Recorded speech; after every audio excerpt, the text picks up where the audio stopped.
Hey everybody, it's Pete Smith, and I'm so excited that you have decided to join me today on the webinar titled A Stroke of Significance.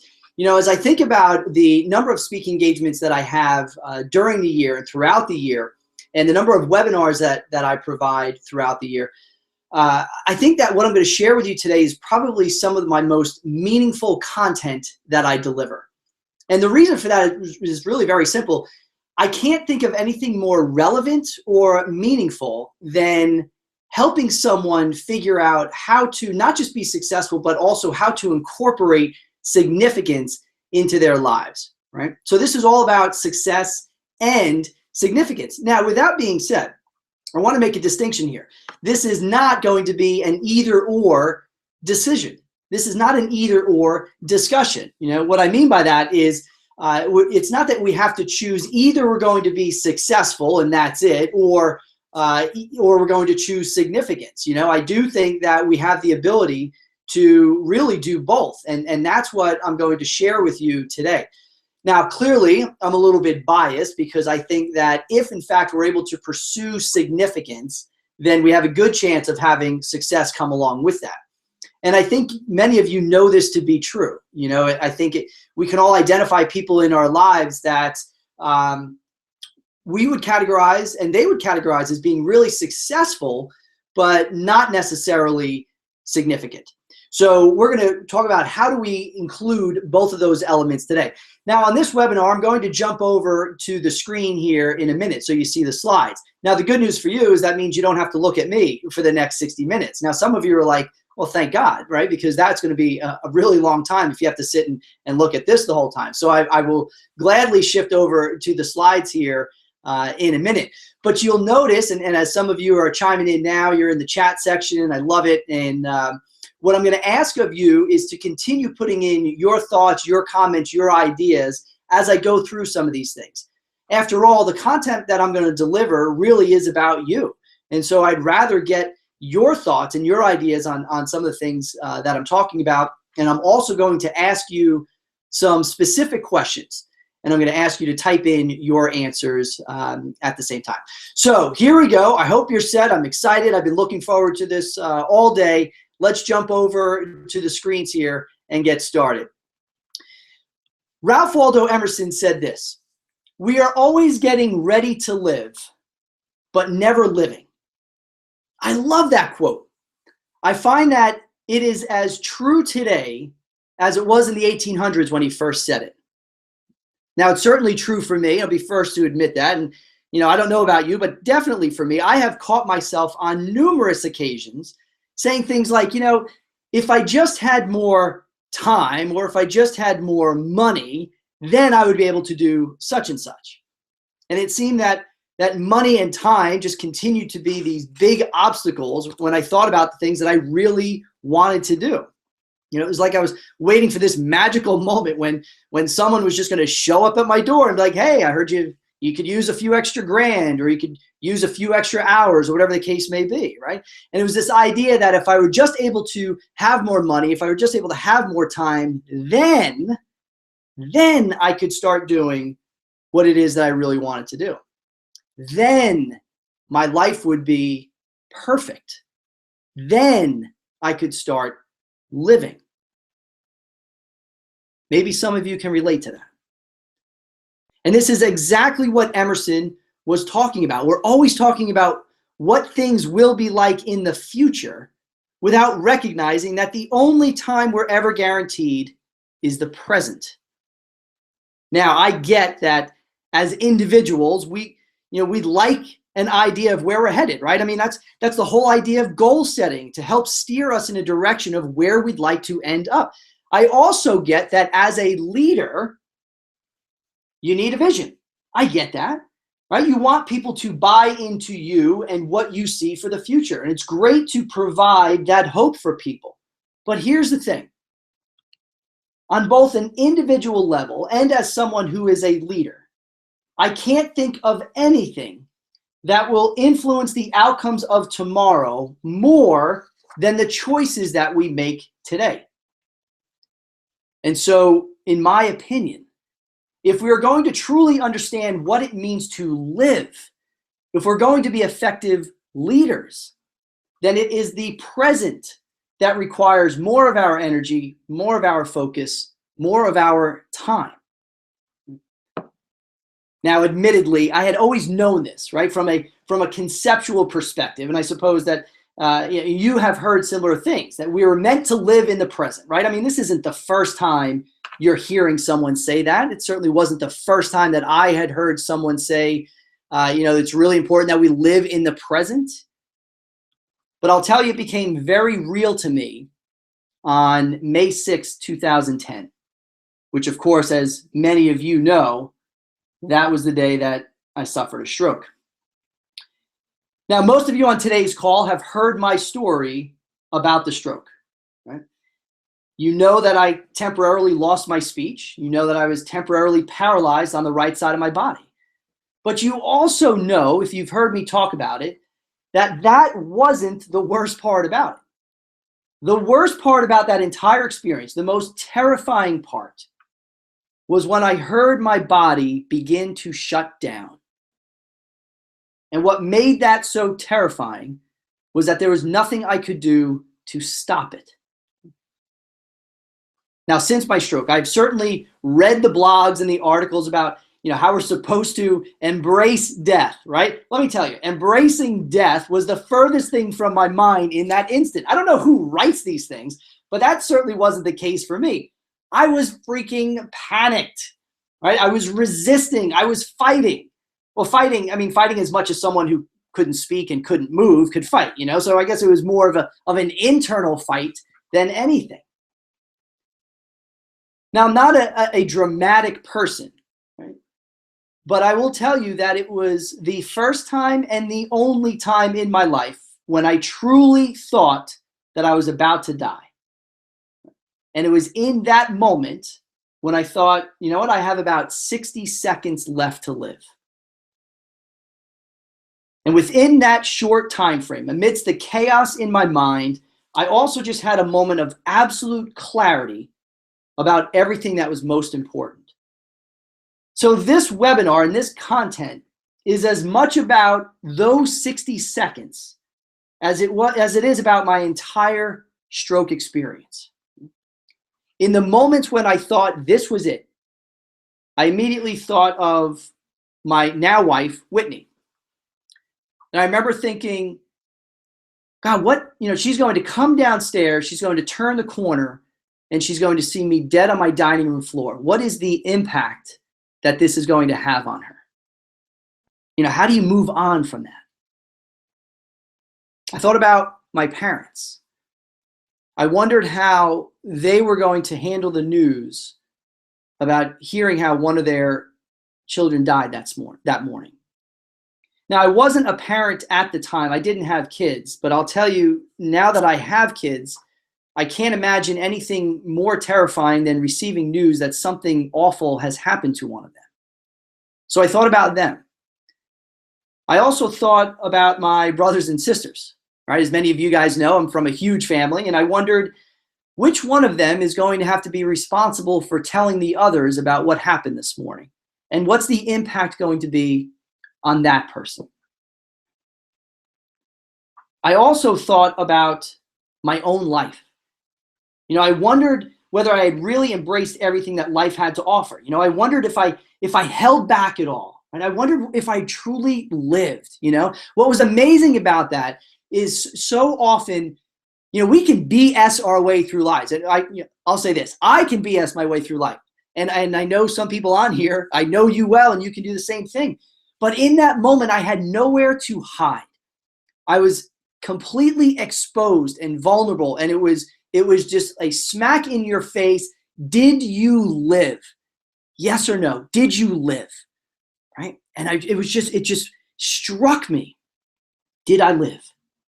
Now, I'll tell you what I never thought about in that instance. Of all the things that crossed my mind, I never thought about my success. Never once did I think about the money that I was making or the number of people that I had reporting to me. I didn't think about the title I had or the position that I had. I didn't think about the car that I drove or the house that I lived in. And it's as if none of those things were that important. Instead, What I did think about, what did cross my mind was whether or not I was significant, right? When it all came down to it, what I wanted to know was, did I matter? And I find that so interesting, right? I mean, at the precise moment when I thought my life was ending, one of the things that mattered to me most was whether or not I mattered at all. And I would imagine that as you think about your own life, your personal life, your professional life, you also want to know that you lived a life that mattered. See, I think people want to do more. I think they want to be more. I think people want to be challenged. They want to be appreciated. They want to be respected. And yes, they want to be loved. Obviously, they want to be successful. But I think more than that, we yearn to be significant, to feel like who we are and what we do matters. Now, obviously, as many of you know, the story of my stroke has a happy ending, right? For one, I didn't die. That's huge. I'm very thankful for that.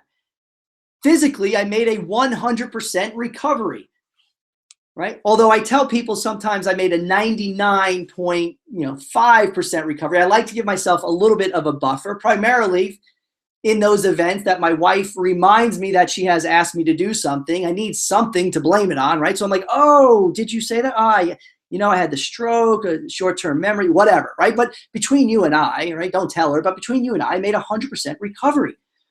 But it's the impact that it had on me mentally that continues to influence me to this day. Through that experience, and becoming an absolute sponge with regard to studying human behavior and motivation and achievement, I believe that a life of success and significance involves three key choices. And these choices are going to influence both our present and our future lives. These are what I'm going to share with you during this webinar. These three choices, we're going to learn what it means to take a stand. We're going to learn what it means to burn the ships, and we're going to really learn what it means to let it go. So let's jump right in. Let's talk about what does it mean to take a stand. Mark Twain said this: I can teach anybody how to get what they want out of life. The problem is, I can't find anybody who can tell me what they want. I want to tell you a little story. One time there was a little boy, an old man, and a donkey. They decided they're going to go off into town. At the beginning of their trek, the little boy's sitting on the donkey, the old man's walking next to the donkey, and they say, yes, this is the way that it should be. Well, before long, a group of people come by, they see what's going on, and they start getting angry. The little boy is little boy, what's wrong with you? How dare you be the one sitting on that donkey? You have young, fresh legs. You should be the one walking. The old man and little boy look at each other like, yeah, you know what? That makes sense. They're right. So they switch it up. The old man hops up, little boy walks next to the donkey, and they say, yes, this is the way that it should be. Right? A little while later, another group comes by. They see what's going on. And they get really furious with the old man. They say, old man, what's wrong with you? How dare you be the one on the donkey? You have strong, mature legs. You should be the one walking. The old man and little boy look at each other like, yeah, they're right. So they decide, we'll both walk next to the donkey, right? And say, yes, this is the way that it should be. A little while later, a group comes by. They start pointing and laughing. They say, what's wrong with you two? There's a perfectly good donkey right between you. How come no one's riding the donkey? The old man and little boy look at each other like, yes, this is why we're bringing the thing. What were we thinking, right? So they decide, we'll both ride the donkey. They say, yes, this is the way that it should be. Well, another group comes by, and they are furious. They look at the old boy, the young boy and the old man. They say, what is wrong with you two? How dare you put such a strain on the back of that donkey? The old man and little boy look at each other. They're like, ah, they're right. Right? Like tearing at their hair and their clothes. Like, oh, what were we thinking? And they say finally, like, yes, we know what to do. We'll carry the donkey. Right? And they're like, yes, this is the way that it should be. And that's what they do. So they throw the donkey up on their shoulders. They said, why didn't we think of this before? This is the way it should be. And as they are crossing the bridge into the town with the donkey on their shoulders, all of a sudden the donkey slips off into the water below and floats away. You say, Pete, what is the point of this story? And the moral of the story is this: as long as you continue to try to please everyone, you might as well kiss your ass goodbye. What is your stand? Right?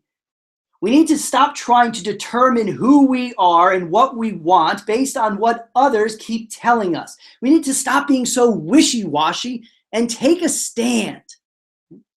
When I ask this question, when I'm asking you, what is your stand?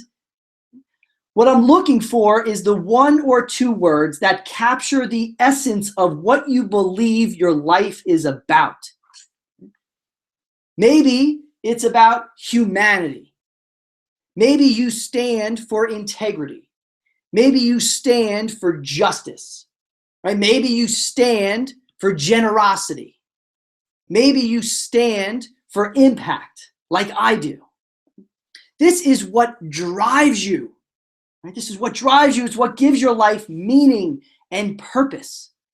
Now, this is more than just identifying what you're passionate about, right? I mean, there are a lot of people who are passionate about a lot of things, but that doesn't necessarily translate into them doing anything about it, right? So this is not just me asking you, hey, what are you passionate about? It's more than that.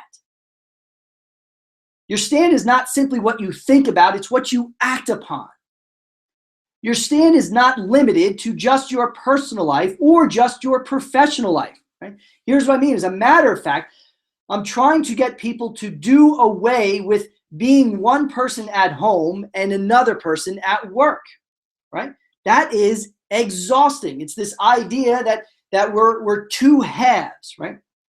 And our society tries to encourage us to separate our personal lives from our professional lives. And people struggle with this. Why? Because it doesn't work. Right? I want everyone to recognize just how much those aspects of our lives intertwine. Don't believe me?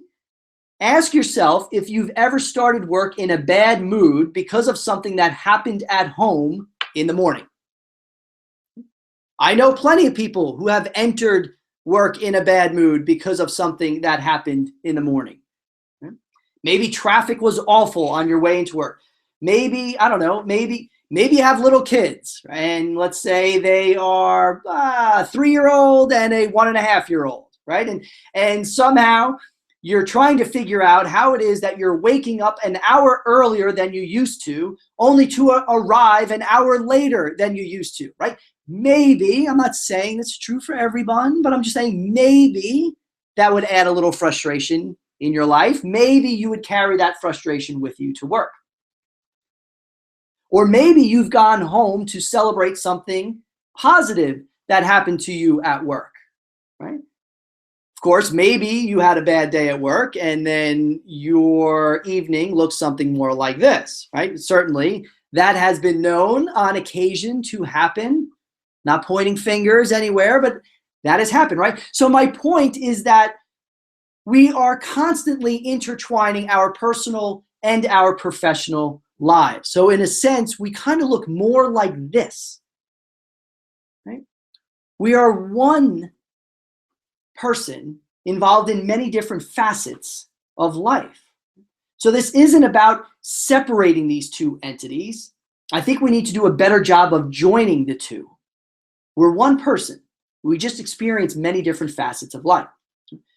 So as you consider what it is that you stand for, think of something that resonates with you in every aspect of your life, personally, professionally. Here's why this is so important. Your stand is the single biggest source of motivation in your life. It is the single biggest source of motivation in your life. It is what energizes you. It is this relentless pursuit of a specific result. Right? And contrary to what so many people are trying to proclaim, when you align your life around your stand, the result isn't that you feel happy. The result is that you feel fulfilled. Happiness comes and goes, but I believe fulfillment is longer lasting, right? Listen, in the moment when I thought that I had 60 seconds left to live, I didn't wonder whether I lived a happy life. I wondered whether I lived a fulfilling, significant life. And what I hear people talking about today is this drive to be happy. And I'm not anti-happy by any means. I love being happy. But if our goal is simply to just be happy, then what happens in those cases when we're not happy? Are we saying then that we're not living an important life? Happy comes and goes. I'm happy when I'm eating chocolate chip cookies. I'm very unhappy when I eat all of them and I have no more to eat, right? So I'm not worried about happiness. I want to seek fulfillment. Because if I'm able to achieve a fulfilled life, then my guess is I'm going to experience more happy occasions than unhappy. I'm wondering what would be different for you if instead you started pursuing fulfillment, because that is what will ultimately bring happiness. If you're able to answer that you are seeking fulfillment in a positive way, then gosh, you got to be very happy. Right? Your stand is also, it's not just the result of, it is also the because of for your behavior. Here's what I mean by that, right? So your stand, this one or two words that entirely encompass everything that you are about, that is what you hope to achieve, and it's also the reason why you do what you do. It is the result of your behavior, but it is also the because of for your behavior. Think about the implications of that. Again, it's the single biggest source of motivation for you. So on a personal level, if you are stuck in a rut, if you're not fulfilled, if you recognize that something's missing in your life, then there's a good chance that one of two things is taking place. Number one is maybe you haven't taken the time to identify your stand. You haven't taken the time to focus your energy, your skills, your talents in a targeted, meaningful way. Maybe it's just so that you're operating in a reactive, feelings-based manner. If good things happen throughout your day, life is good, you're happy. If not so good things happen throughout your day, you don't feel like you're really doing anything with your life. Why? You're not happy, right? But that is feelings-based. I want your stand to be values-based. I want you to think about, you can't not pursue this thing because of how much you believe in it. That's a value-based commitment. So if you have this idea of, well, you know, there's something missing, well, maybe you haven't taken the time to identify your stand, or maybe you know what your stand is, you're just not living it. Right? And you're frustrated because you're just not aligning your life around it. In other words, you know what you want to do, you're just not doing it. Man, obviously that's going to impact you. Right? By the way, wouldn't this be a great conversation to have with our significant others? To ask them what they stand for so as to know what's driving them, to be able to assist them in their pursuit of something meaningful, right? Wouldn't that be awesome to have that type of conversation? Wouldn't it be great to have that type of conversation in the workplace? Again, think about the implications of this on a professional level. If you are a leader or a manager, this is huge for you. If the single biggest source of an individual's motivation is what they stand for, then wouldn't it be wise to find out what every one of our employees has as their stand? I mean, this is what employee motivation should be based on, right? It's not the antiquated stick and carrot routine. It's not the elaborate employee incentive programs that companies spend thousands and thousands of dollars on with mixed results. It's not just about taking a Myers-Briggs personality assessment or the DISC assessment and then hoping everyone gets along because we've thrown extroverts and introverts into the same room. There's nothing wrong with those assessments, by the way, but there's more to that. God, employee motivation is about finding out what drives each individual employee. It's about helping them identify the very thing that they can align their life around, and then figuring out ways to help them be successful in living out their stand.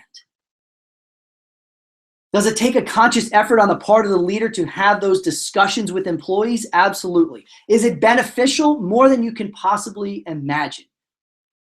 Again, your stand is not just the result of your behavior, it is the because of for your behavior. Let me give you some other examples. Let's take a look at our founding fathers. Right? What was their stand? Their stand was freedom. You know, the Declaration of Independence is one of the boldest, most intense examples of someone taking a stand. They literally put their lives on the line for something that they so desperately believed in. They declared themselves as free, right? And then they fought like crazy to ensure their freedom. They fought because they stood for freedom, and the result of their behavior was, in fact, freedom. Listen, they didn't set up a SMART goal for freedom. They simply just stood for freedom, declared freedom, fought like crazy for freedom because it was the result of and the because of in their life. Right? Powerful. Think about other people throughout history that have taken a similar stand. Martin Luther King, Gandhi, Mother Teresa. Right? Now, these are dramatic examples of people who have taken a stand, right? I mean, these are people who have literally put their lives on the line, and I don't think you need to do that. Just because I'm using these figures as examples of what it means to take a stand, it doesn't mean that we need to live our lives in the same manner to achieve the same level of significance. This isn't a popularity contest. I'm not speaking about the scope of their service as much as I'm referring to the intensity in which they pursued something meaningful to them. That is what it means to take a stand. I want to know about your stand. What is your stand? So before I share my stand with you, and then before I share what we do once we've identified what it means to take our stand, I want to hear from you. So put in the chat section your 1 or 2 words that completely encompass everything that you are about. What is your stand? What do you stand for personally and professionally? Remember, we're not making the distinction between the two. We are joining the two. So in the chat section, type in, what is your stand? I'll give you a couple of seconds. I want to hear what people have as their stand. What do you believe so much in? And what do you act upon? Not just what you think about all the time, but what do you act upon as well?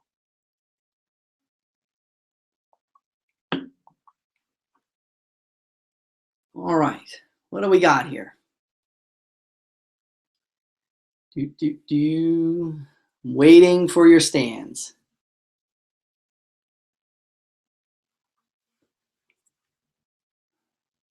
Authenticity. I love it.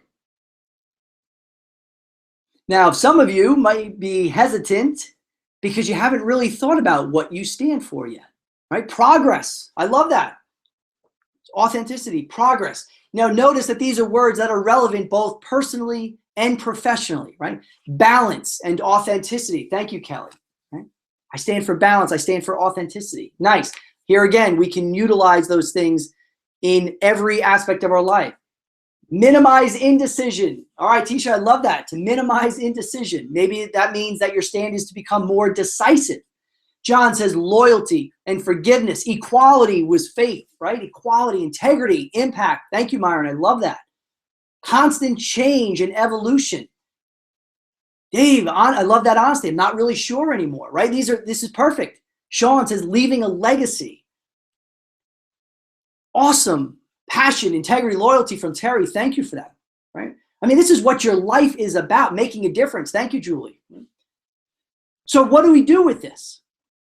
Well, the first step is in identifying your stand, right? It's in really looking at, God, what is it that I stand for? The next step is to figure out how to align your life around that stand. So let me give you an example.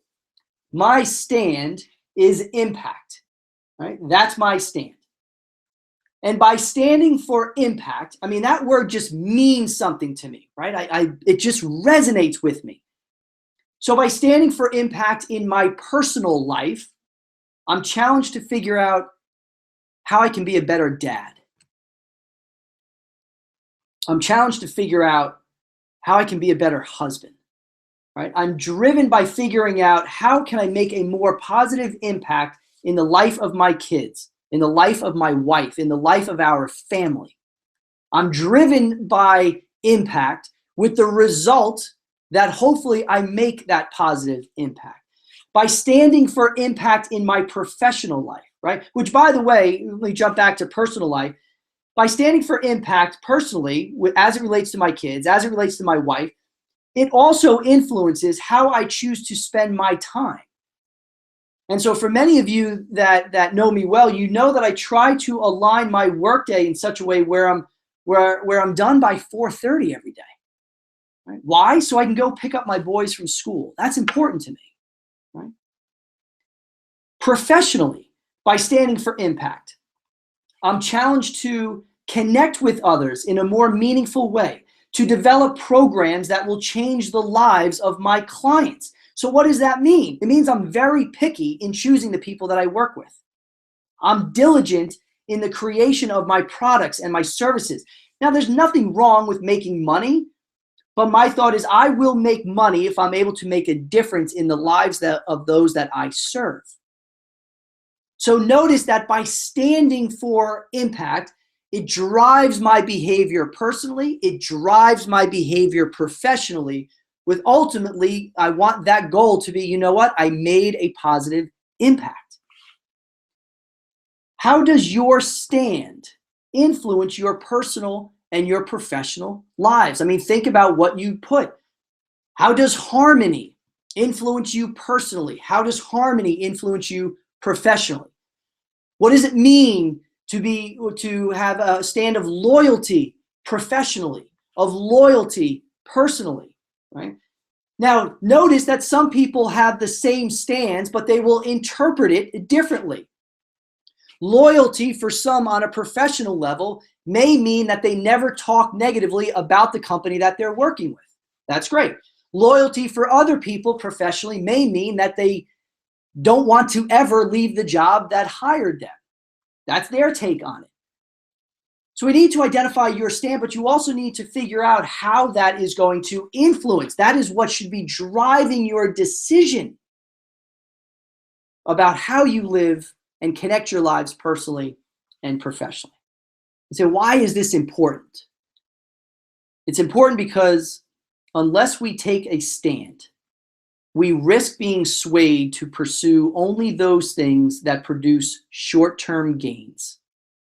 Only those things that we think we can accomplish, not what's most important to us. Does taking a stand require us to let go of our safety net sometimes? Yes, it does. Does it require that we venture into the unknown and perhaps pursue a path that isn't quite lit so well just yet? Yes, it does. Does it require that we possess the courage and the mental stamina to remain committed, even in the face of adversity and mockery and cynicism that may get thrown in our direction by others? Yes, it does. And you say, well, why on earth would we possibly do this then, right? When a life of comfort and convenience is such an easier option. And the answer is very simple. It's because no one ever became significant by playing it safe. Listen, life wasn't meant to be played safe. We're meant to run our race to win. We're meant to take a stand. So thank you for sharing what your stand is. What I want you to do now is give me an idea. Type in very quickly 1 sentence, 2 sentences. How has your stand influenced the decisions that you have made, either personally or professionally? So again, how has your stand, right? And you guys have great stands. I'm reading all of them as I'm going. Tell me how that has influenced the decisions that you have made, personally or professionally, right? Remember, your stand is what you act upon. It's not what you think about, it's what you act upon. So tell me how that has influenced you. Has it influenced your significant other, decisions made there? Has it influenced the type of work? Has it influenced you in a way where you have left your job to start your own, right? Maybe it's influenced you that way. So again, in the chat section, type in, how has your stand influenced you personally or professionally?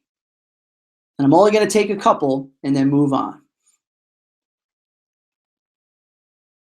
Faith, I see what you say. I've changed my mind. It's really servant leadership and love. I love that. Yeah.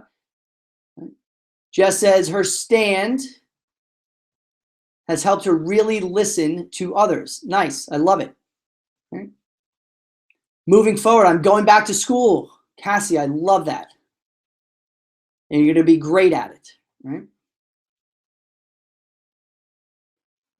Good. So now, obviously, for some of you who are having a hard time identifying your stand, well, then you're not really sure how it's influenced you, right? Even more of a reason to become clear. Austin said, stand for progress. This drives me to avoid complacency. I loved it. Lisa Marie says that my stand has guided me to stay home with the kids, work less, made less money, which probably means just a lifestyle change, right? Kelly said, switched over to freelance so I control my schedule. And the list goes on and on. Notice that that is your driving force. That is what we want our decisions to be based on, your stand. So first and foremost, if we're going to start incorporating success and significance, we need to be very clear about what it is that we stand for and how much that influences us personally and professionally. Let's go to number 2. Burn the ships. When you take a stand, when you become very intentional about who you are and what you're trying to accomplish, you're going to notice that 2 really interesting things happen. One is that doors will be open for you, right? It's as if the world's going to say, God, it's about time. People want to support and encourage and help out those who aren't just living to get by, but living to make a difference.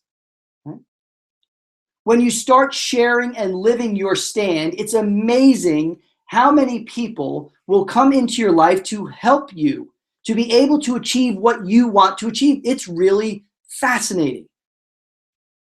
On the other end, you may also know that by simply declaring what you stand for, and I mean if this is truly what you stand for, then there's a good chance that it will trigger your fears, your self-doubts, and your insecurities. In other words, you may start to hear that internal voice almost chuckle at the very thing you say you want to do. Why? It's almost as if we're asking ourselves, who do you think you are?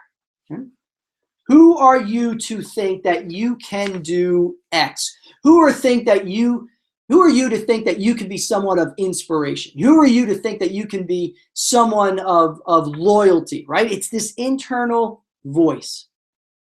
And I experienced this early on after my stroke. See, what's so amazing about the fact that I'm delivering this webinar with you today is that, believe it or not, I didn't talk much about my stroke after it happened. Now, it wasn't that I was trying to forget it or that I was embarrassed by it or anything. It's just that I didn't think it would mean anything to anybody else. Isn't that amazing?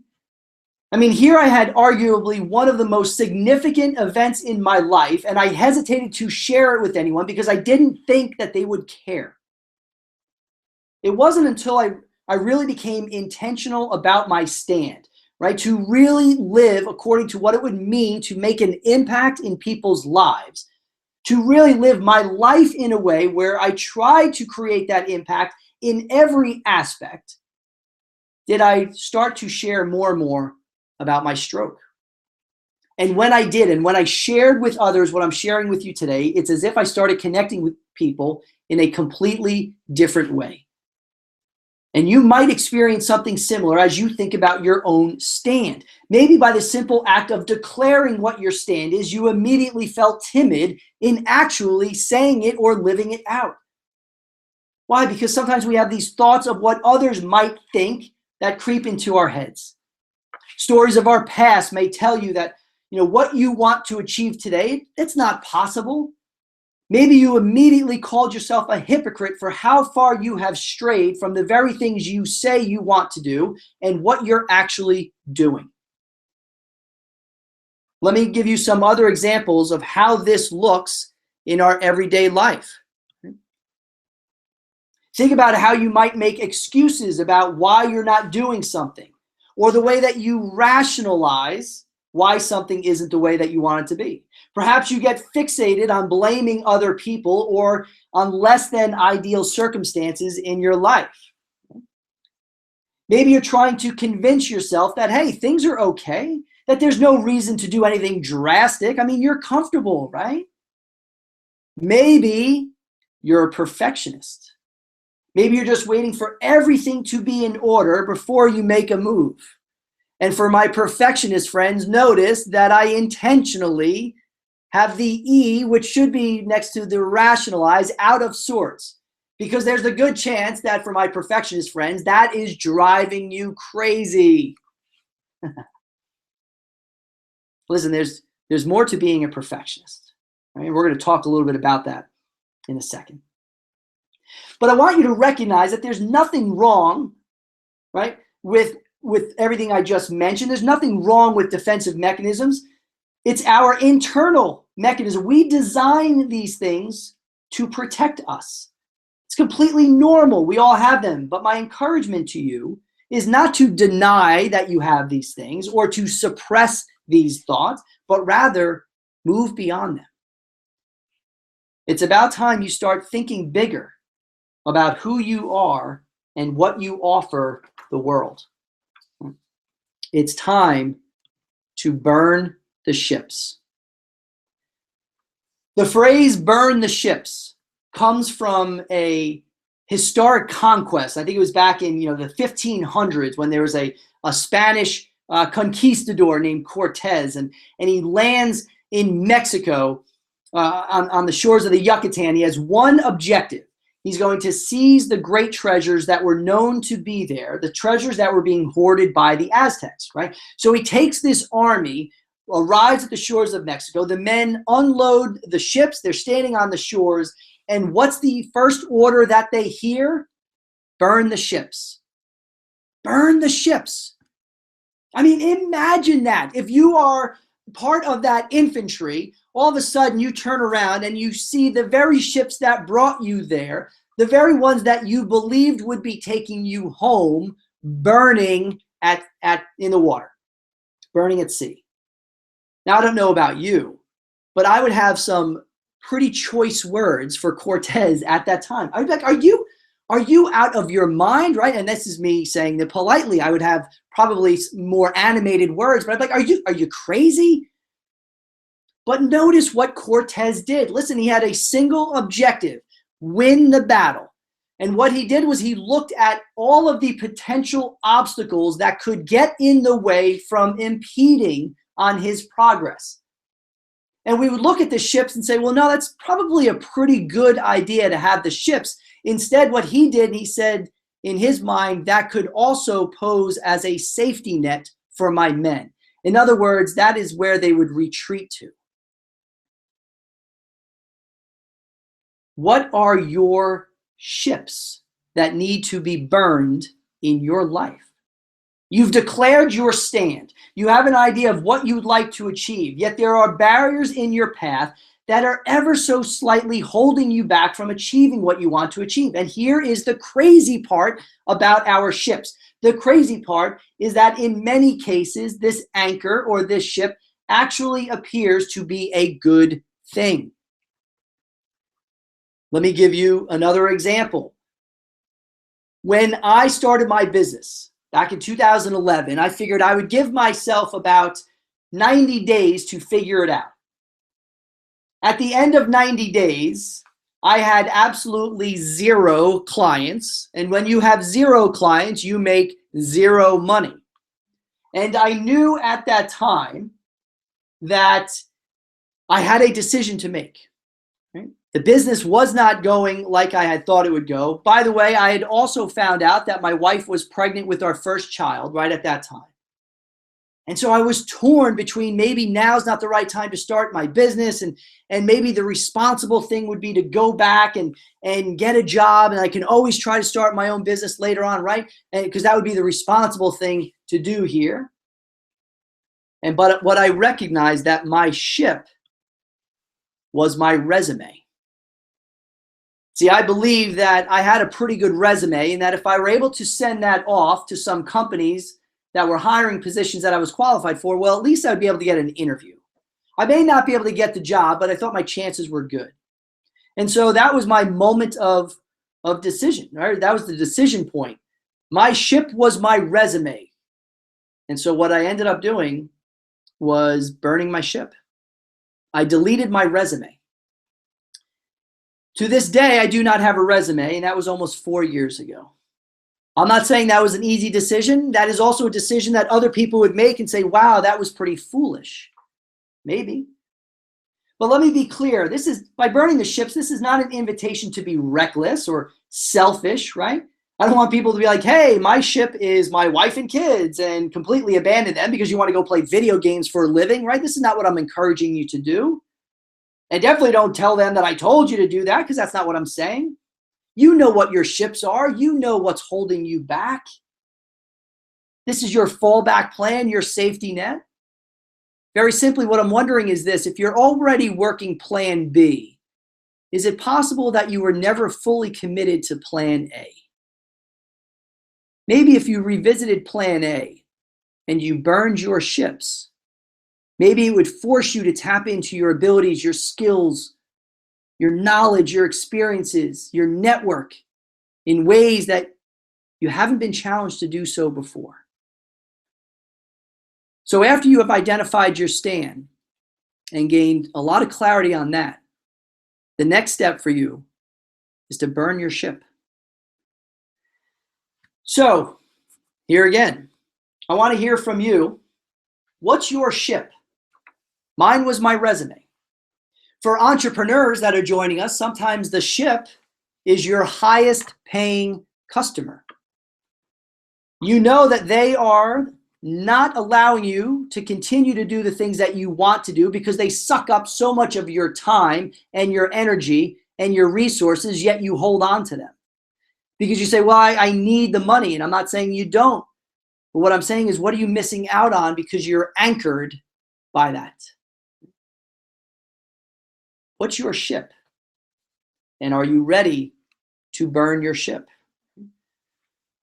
So before we move on to our third and final step, I want to hear from you. What's your ship?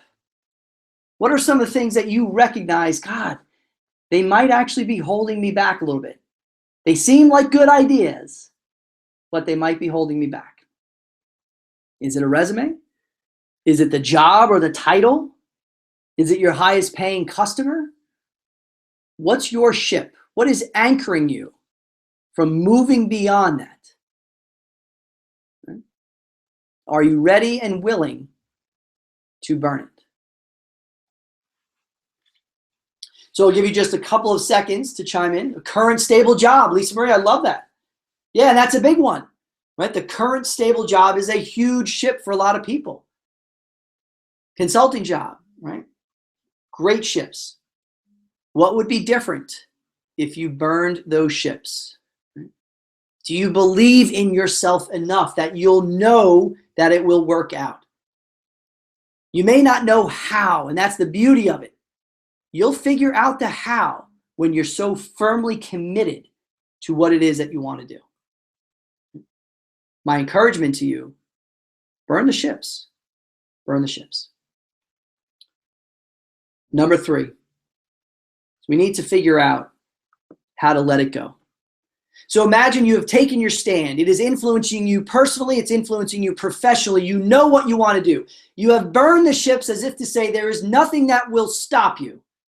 And now what we need to do is we need to let go of everything else. I once read a story by Mark Nepo in his book called The Book of Awakening. And it's a story from ancient China about how monkeys used to be trapped. What they used to do was hollow out a coconut, and they used to fill it with rice. And that opening was cut to the size of a monkey's open hand. And before long, a hungry monkey would walk in the path of the coconut filled with rice. It would stick its hand in the coconut. It would get a fistful of rice.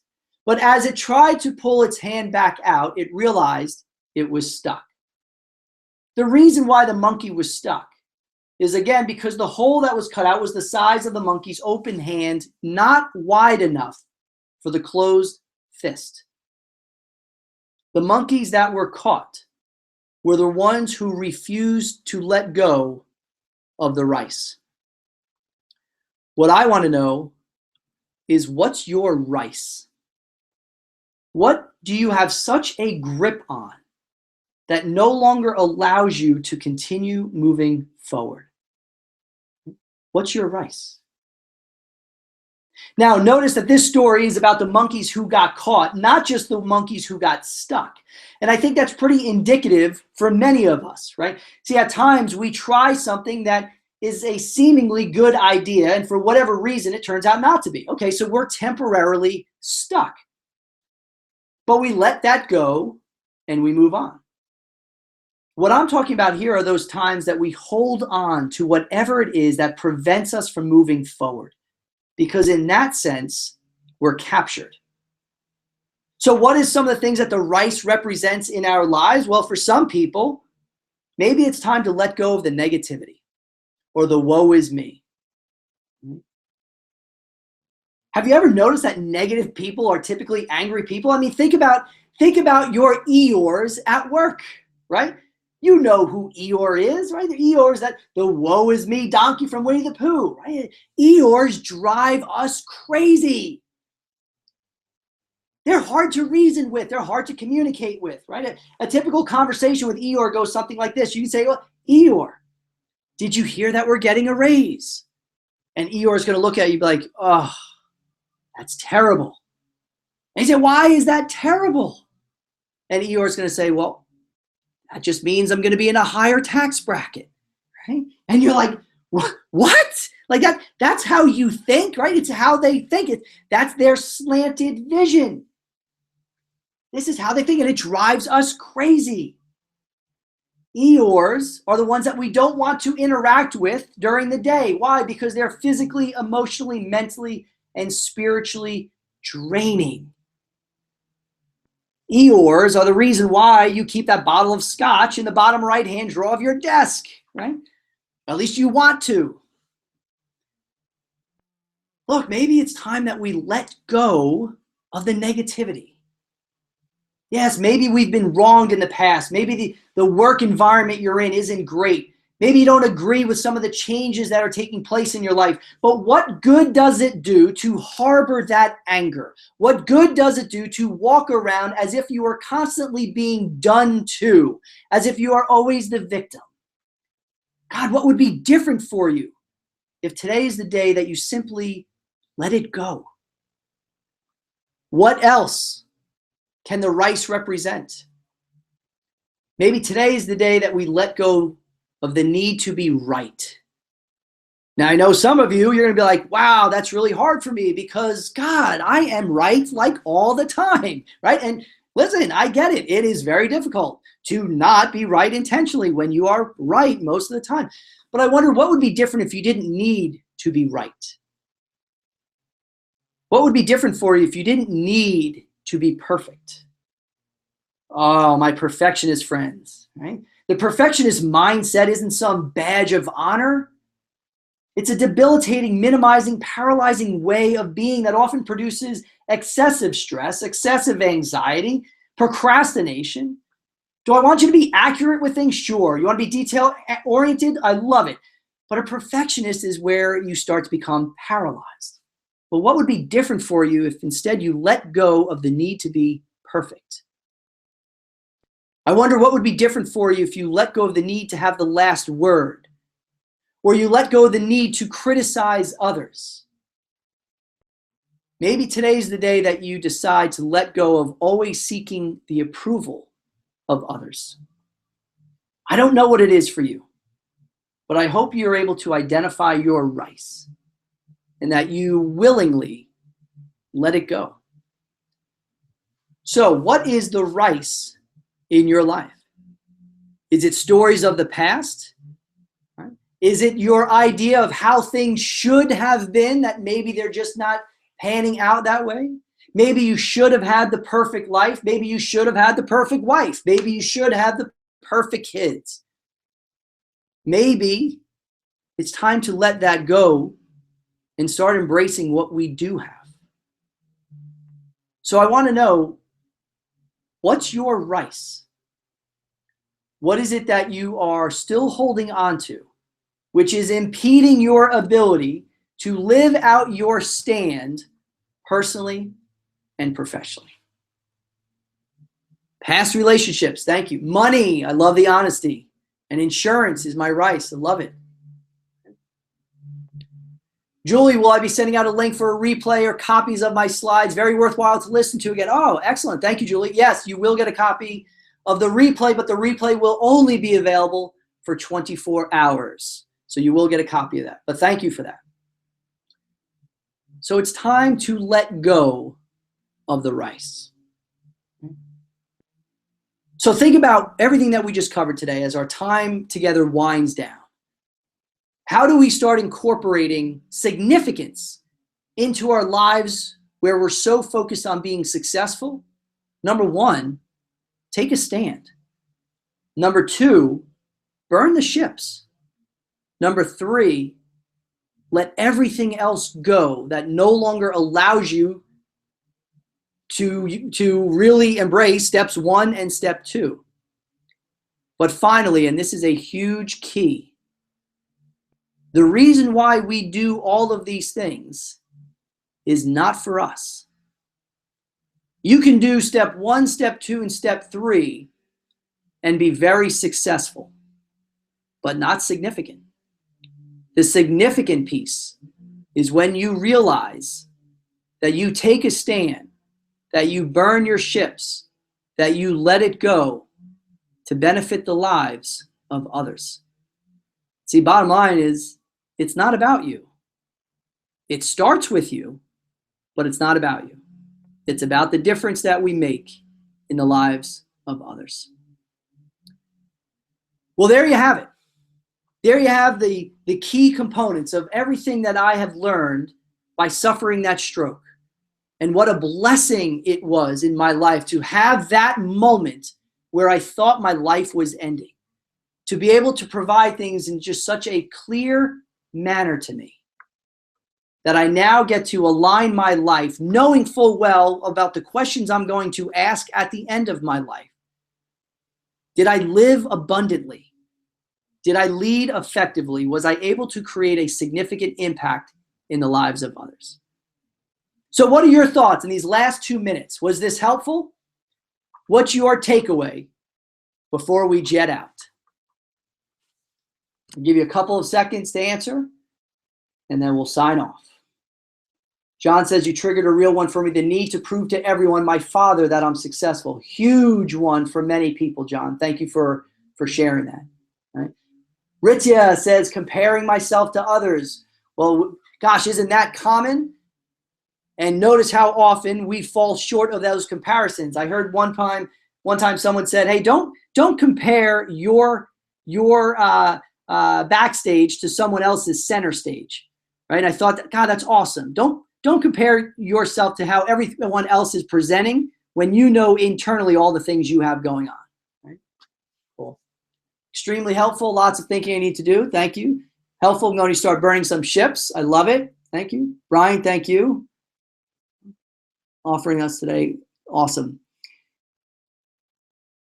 Well, thank you so much for joining me on this webinar, Stroke of Significance. You will get a link to the replay, and you know, I'd love to get your thoughts and your comments. So shoot me an email or give me a call. But until our lives cross again, let us always go out there.